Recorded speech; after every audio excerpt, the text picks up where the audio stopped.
Simbora, meu quarto ano querido! Vocês estão jóias? Vocês estão sossegados? Então, cara, nossa aulinha de hoje, dia 16, nós faremos a correção do teste de vocês. Por que eu quero fazer isso com vocês?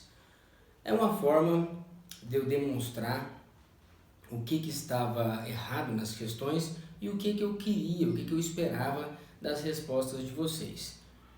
É para que todos vocês do quarto ano façam essa correção e façam a cópia no caderno de vocês. Professor, mesmo se eu estiver correto, mesmo se minha questão estiver correta, mesmo se estiver correta, é para fazer esta correção para que nós possamos ter um parâmetro, para que vocês possam começar a entender, né, como fazer uma resposta mais completa, mais organizada e para entender por que você às vezes não conseguiu alcançar a pontuação total em determinada questão. O primeiro ponto que eu quero lembrar, pessoal, é o seguinte: como fazer uma questão, como responder uma questão na prova de história e em qualquer prova. A dica que eu dou, e é uma dica fundamental, é a seguinte: qualquer pessoa que ler a sua resposta, mesmo se não tiver visto a pergunta, deve entender o que você está respondendo. Então, mesmo que a pessoa não tenha acesso, não tenha lido a pergunta que você está fazendo a resposta, ao ler a sua resposta, ela vai entender tudo o que você está explicando. Então, a ideia principal é essa, né? Qualquer pessoa que fizer a leitura da sua questão tem que conseguir entender do que se trata, ok? Então, vamos começar no nosso teste de história, quarto ano. A primeira que teve um texto, pessoal. Teve um textinho. Esses textinhos que o professor coloca na prova não é à toa, não é só para colocar, não é só para aumentar a prova, porque ele direciona o seu raciocínio. Então, a expressão tráfico negreiro é utilizado para nomear a prática de sequestro de negros africanos durante o Brasil colonial, que chegava no país na condição de escravos. Historiadores estimam que o sequestro atingiu cerca de 5 milhões de africanos ao longo de praticamente 300 anos, todos explorados e forçados a trabalhar. Isso é só um textinho, tá? Mas nós já falamos, né, sobre o que era o tráfico negreiro, está no livro de vocês, e naquela aulinha de revisão eu coloquei lá bem explicadinho o que eu esperava que vocês respondessem, tá? Então, a primeira questão: levando em consideração os conteúdos trabalhados em sala de aula, explique o que foi o tráfico negreiro. Você poderia fazer essa resposta de várias maneiras. Eu poderia fazer uma resposta da seguinte maneira, né? Tráfico negreiro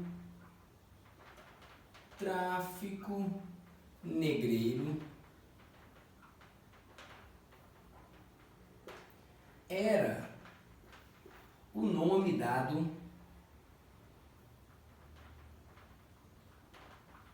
você pode colocar a atividade, né? Eu vou colocar ao processo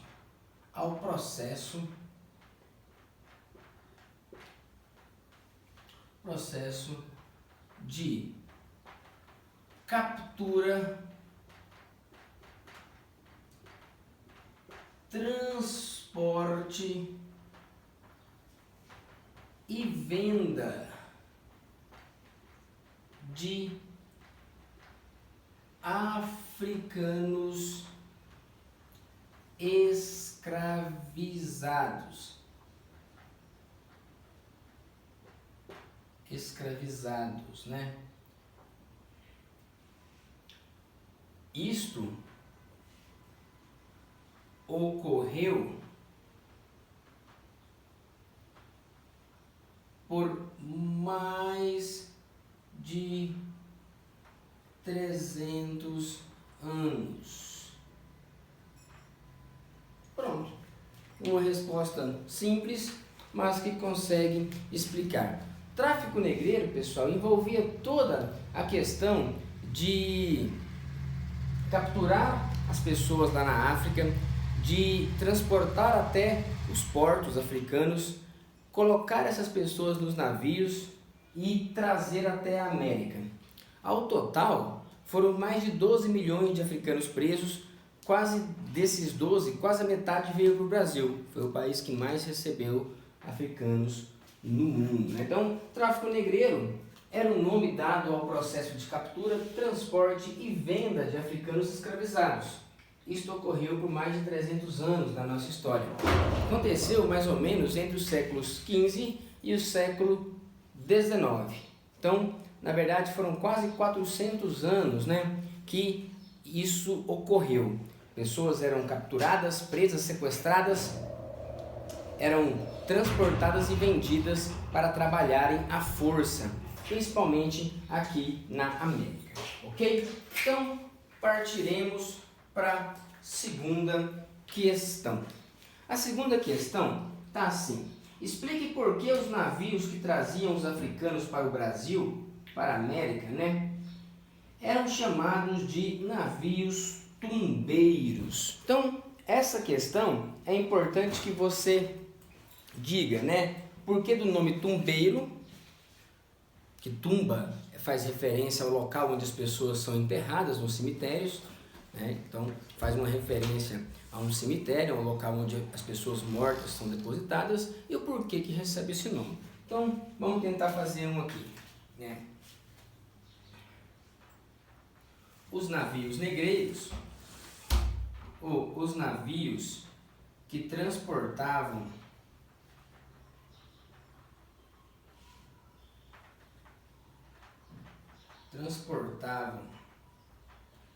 os escravizados, os africanos,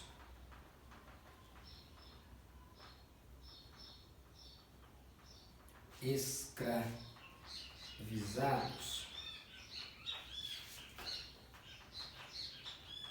eram chamados de tumbeiros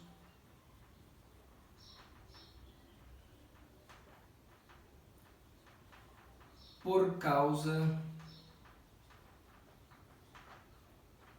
da grande quantidade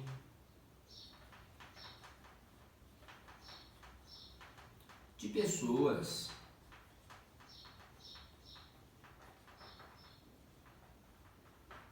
que morriam durante a travessia.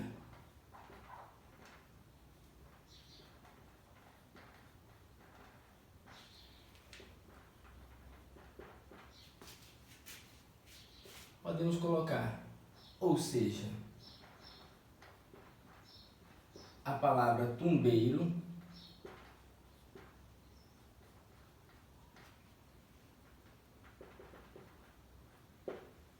se relaciona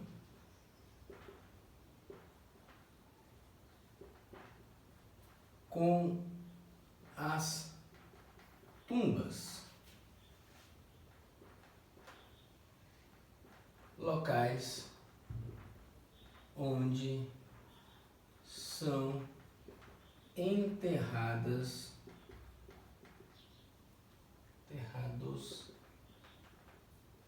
os mortos. Se você quisesse colocar ainda que as condições eram péssimas, está correto, fica até mais completo, né? Eu não quis colocar muito grande aqui para vocês fazerem a correção. Mas os navios que transportavam os africanos escravizados eram chamados de tumbeiros por causa da grande quantidade de pessoas que morriam durante a travessia. Ou seja, a palavra tumbeiro relaciona-se ou se relaciona com as tumbas, locais onde são enterrados os mortos. As condições eram péssimas, adoeciam, alguns eram chicoteados, muitos suicidavam, as doenças se alastravam facilmente e morriam quase, né, de 1/3 a metade das pessoas morriam durante esta travessia, pessoal. Ok? Então, beleza.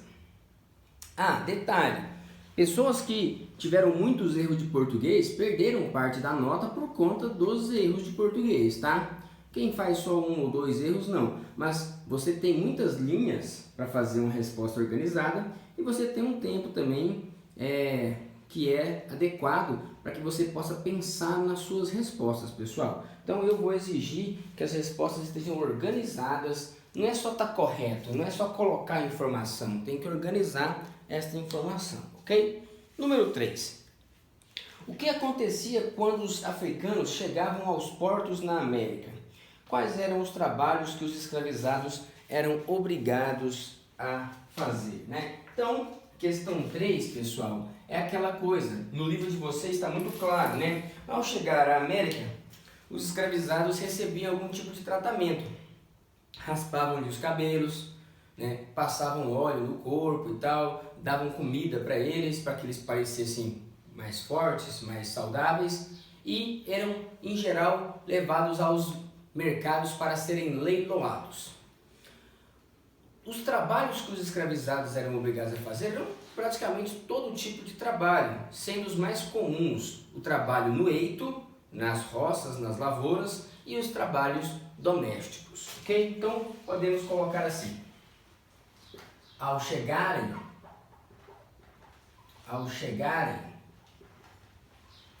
na América,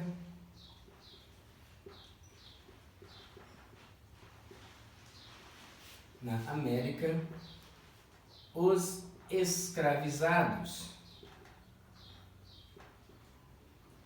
recebiam alguns cuidados.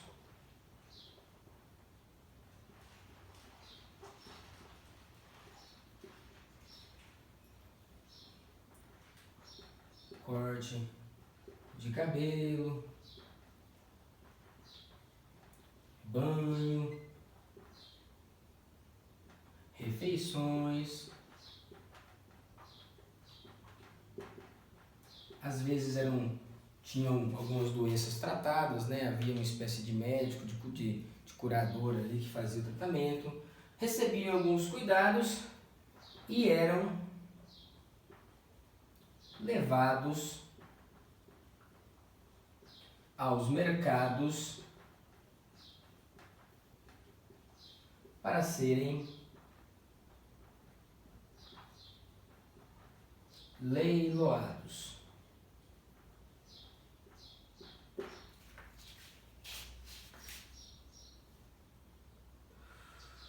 Você pode continuar aqui na mesma linha, né? Para ocupar espaço, né? Os escravizados, ou os escravos, eu vou colocar para não repetir a palavra, os escravos realizavam diversos tipos de trabalho.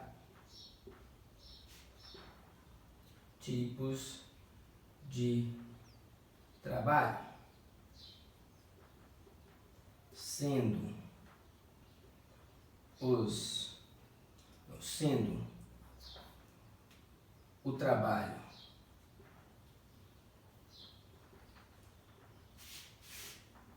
no eito ou nas lavouras, né, nas plantações, nas roças, nas fazendas,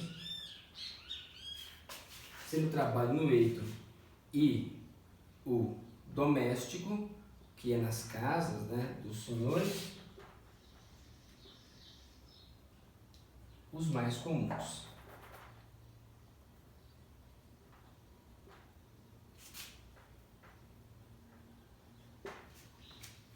Ok?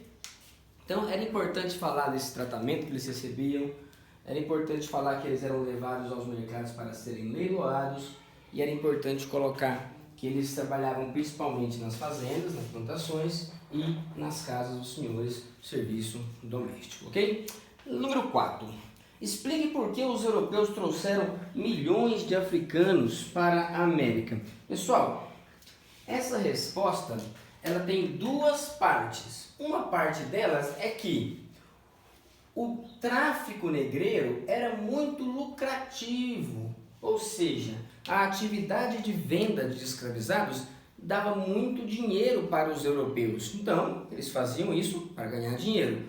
Além disso, os europeus traziam os africanos para a América para obrigarem eles a trabalharem nas fazendas, né, nas produções ou nas minas de ouro, de prata. Então, é duas partes. Uma parte é porque era bastante lucrativa, dava muito dinheiro para quem fazia esse comércio, e porque precisavam de mão de obra para trabalhar nas fazendas, nas minas, nos demais locais de trabalho aqui na América, né? Então, os europeus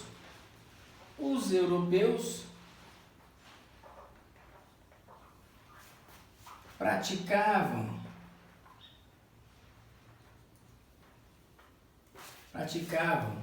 o tráfico negreiro. Eu vou usar o termo, né, lá da primeira questão, o tráfico negreiro, porque era bastante lucrativo,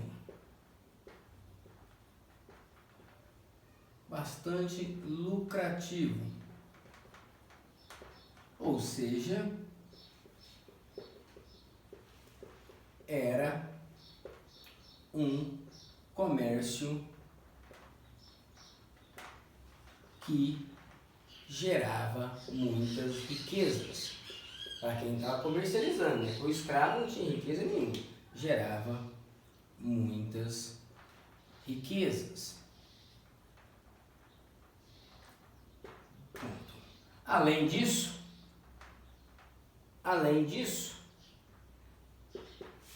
os europeus queriam utilizar ou usar a mão de obra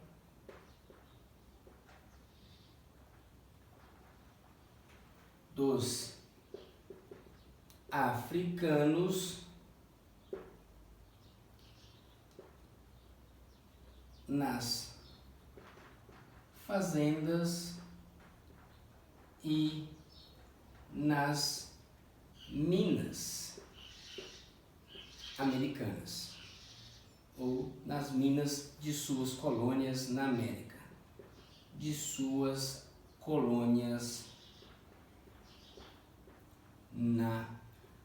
América, Ok, pessoal? Tinha que ter essas duas partes, tá? Tinha que falar tanto dessa questão que dava muito dinheiro, o comércio dos escravizados, e também tinha que falar que eles queriam usar a mão de obra, usar o trabalho desses escravizados, né? Nós vimos que não eram apenas os africanos quem foram escravizados, né? Os indígenas, os índios brasileiros também foram bastante escravizados, e os europeus, pessoal, também escravizavam asiáticos, tá? Mas era em menor quantidade. Tem até relatos de japoneses, indianos, que foram vendidos, transportados, comprados como escravos. Ok? Partiremos para a questão 5, né? Questão 5. Durante mais de 300 anos de história do Brasil colonial, povos indígenas e africanos foram escravizados e obrigados a realizarem diversos tipos de trabalho. Porém, ao longo do tempo, a escravidão africana foi, aos poucos, substituindo a escravidão indígena. Sendo assim, explique por que isso aconteceu. Pessoal, aconteceu por vários motivos, né? Um dos motivos é que os índios foram sendo exterminados, principalmente pelas doenças, ficava cada vez mais difícil de conseguir escravizados indígenas. Outro motivo é porque a Igreja Católica, os padres, tentavam transformar os indígenas em cristãos e eram contra a escravidão dos povos indígenas. E principalmente porque a escravidão africana era muito mais lucrativa para o governo de Portugal, para o rei de Portugal, do que a escravidão indígena. Então, vamos colocar aqui, ó.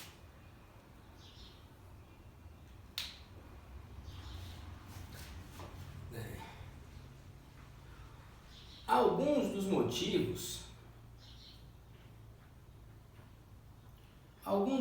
motivos que levou a escravidão africana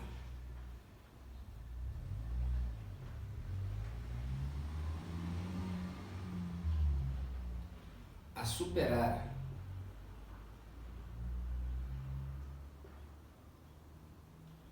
a escravidão indígena,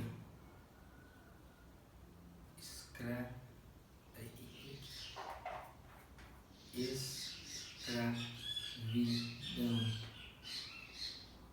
indígena, alguns dos motivos que levaram, né, pessoal, que levou mesmo, que levou a escravidão africana a superar a escravidão indígena, foram a ação dos padres católicos contra a escravização dos indígenas,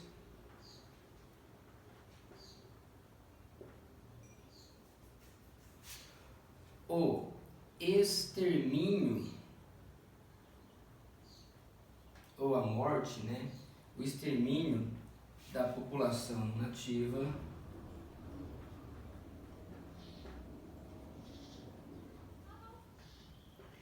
e os grandes lucros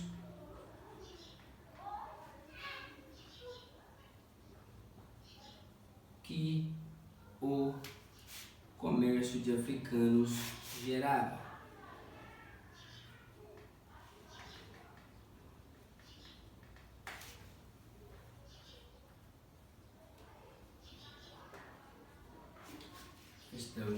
Alguns motivos que levaram mesmo, né? Desculpa, pessoal, aqui é que levaram a escravidão africana a superar a escravidão indígena foram a ação dos padres jesuítas, né, católicos, principalmente jesuítas, contra a escravização dos indígenas, o extermínio da população nativa e os grandes lucros que o comércio de africanos gerava. Pessoal, falar assim, os índios conheciam melhor a terra e fugiam mais. Os africanos também fugiam, e a prova disso nós já falamos, era a grande quantidade de quilombos. Os índios não aceitavam, o africano aceitavam? Também não, né? Nem o índio, nem o africano aceitava se tornar escravo.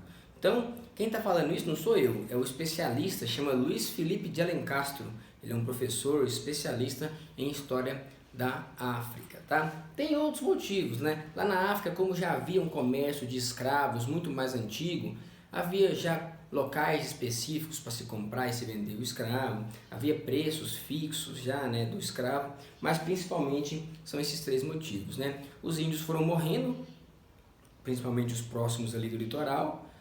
A igreja era contra a escravização do índio e ela não falava muito sobre a escravização do africano, principalmente a questão do lucro, né, que o comércio de africanos dava.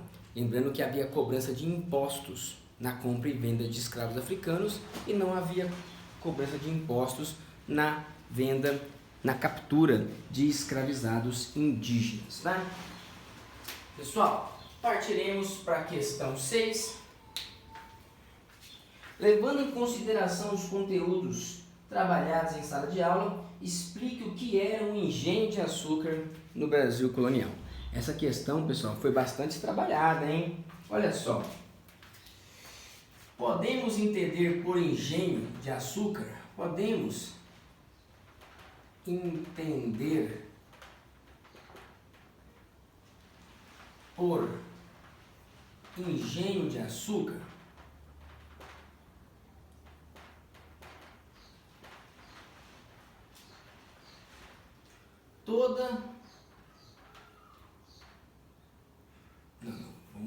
podemos entender por engenho de açúcar a propriedade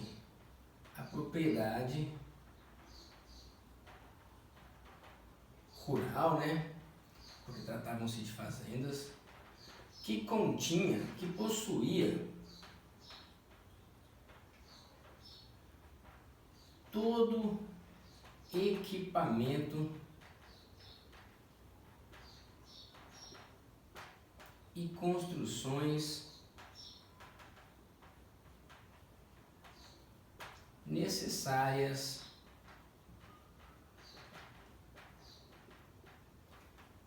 para a fabricação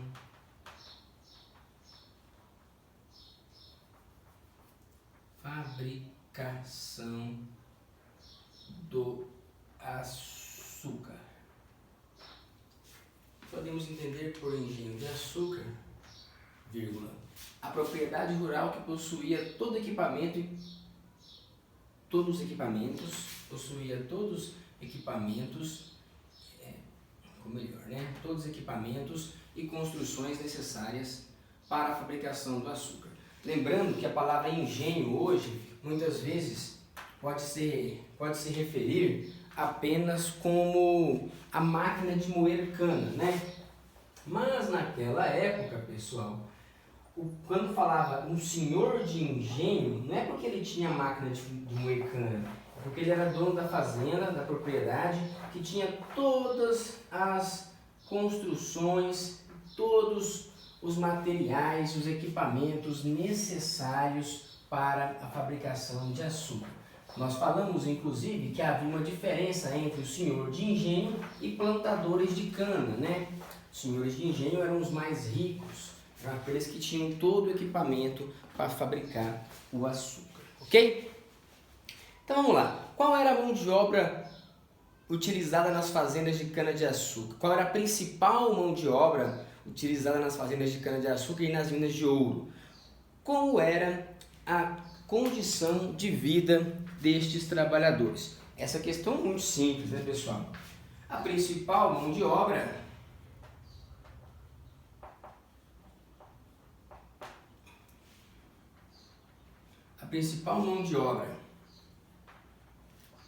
utilizada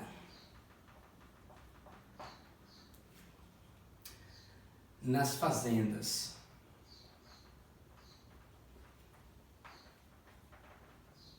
e nas minas era a de escravizados, tanto indígenas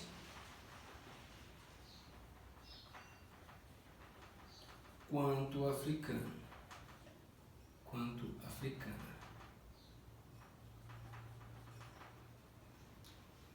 Tanto indígenas quanto africanos, né, no caso. Estamos falando de escravizados no masculino. Ok? Tem mais ainda, né? A condição, vamos botar no plural, né? As condições de vida dos escravizados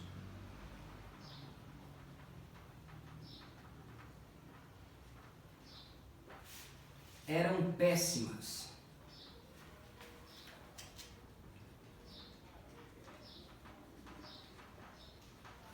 pois comiam pouco, trabalhavam muito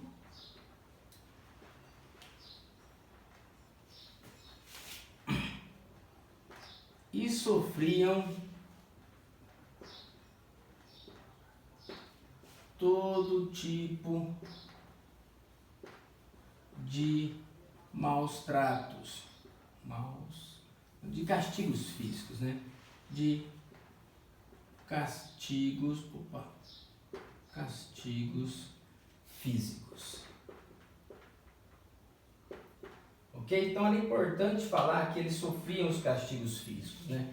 Isso era necessário, né? Colocar na resposta de vocês, porque é uma marca fundamental da escravidão. Eles, além de comer mal, dormir mal, além de não ter roupas suficientes, eles eram maltratados, acorrentados, castigados, chicoteados, mutilados, mortos, apanhavam, enfim, era muito ruim essa vida dos escravizados aqui, né? Então, continuemos, questão 8.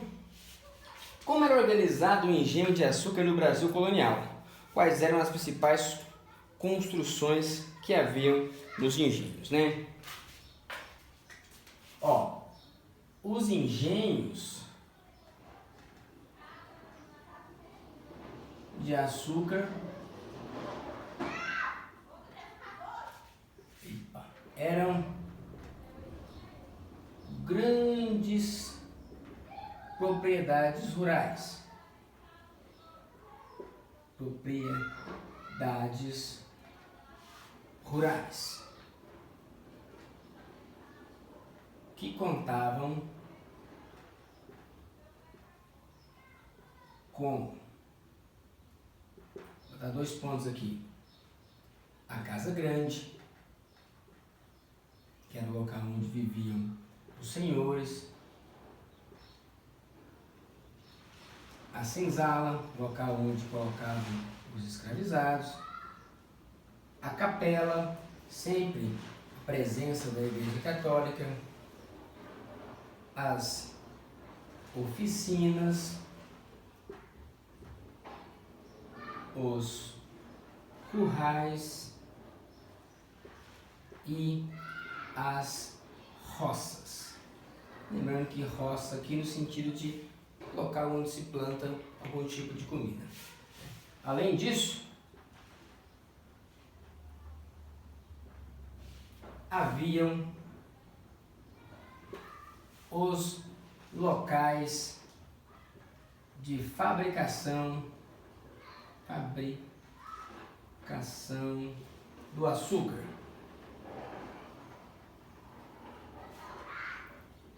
Como a moenda,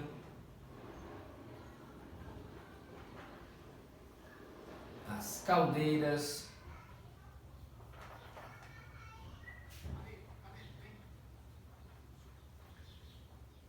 a casa de purgar,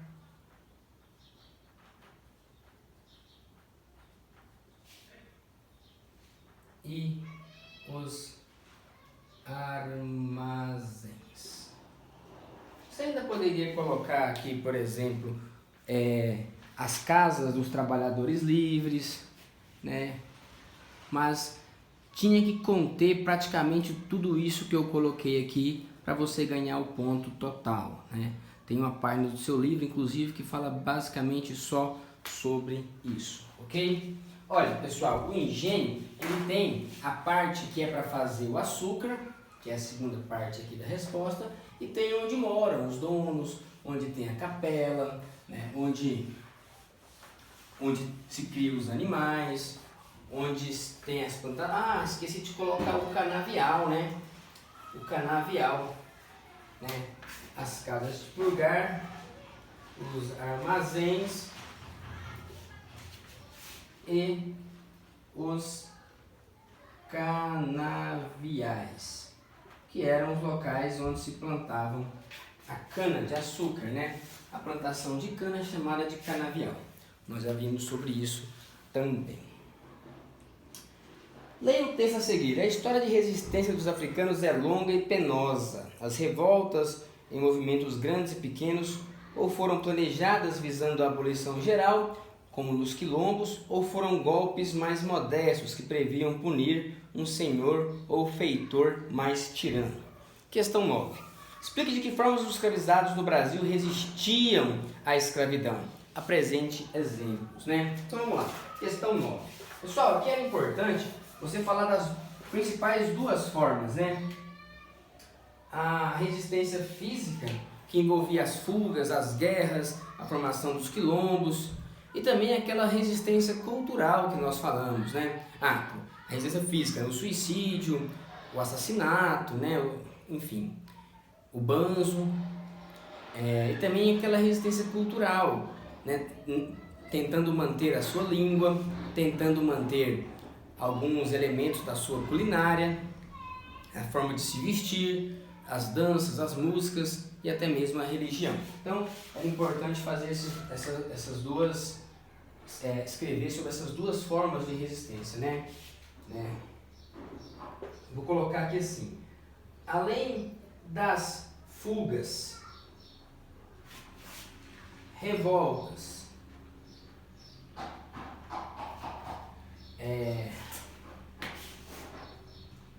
além das fugas, revoltas, assassinatos, muitos escravizados matavam mesmo os seus senhores, né? Assassinatos, suicídios. Além das fugas, revoltas, assassinatos, suicídios, os escravizados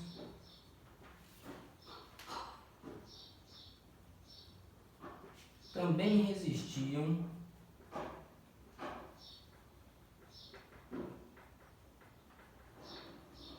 tentando manter certos aspectos de sua cultura,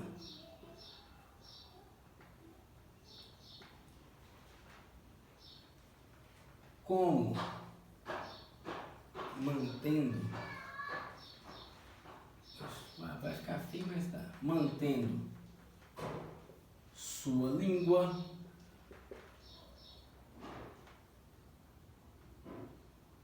culinária, vestimenta. Então eles faziam tatuagens, faziam marcas tribais, faziam roupas igual eles usavam na África, danças e até mesmo sua religião. Mantendo sua língua, culinária, vestimenta, dança e até mesmo sua religião. Então, era importante para ganhar o ponto total falar dessas duas formas, né? Uma forma física direta da guerra, da revolta, do suicídio, da fuga, mas também dessa questão cultural, ok? A 10ª questão: o que eram os quilombos no contexto da escravidão no Brasil e por que os quilombos eram criados, né? Os quilombos, que significam literalmente esconderijos na mata, eram comunidades, cidades, locais, né, vilas, comunidades criadas por escravos fugitivos, escravos que fugiam.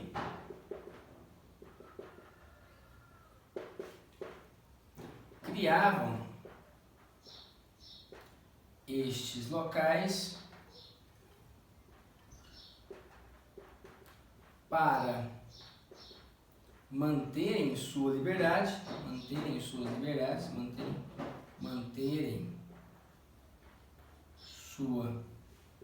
liberdade e preservarem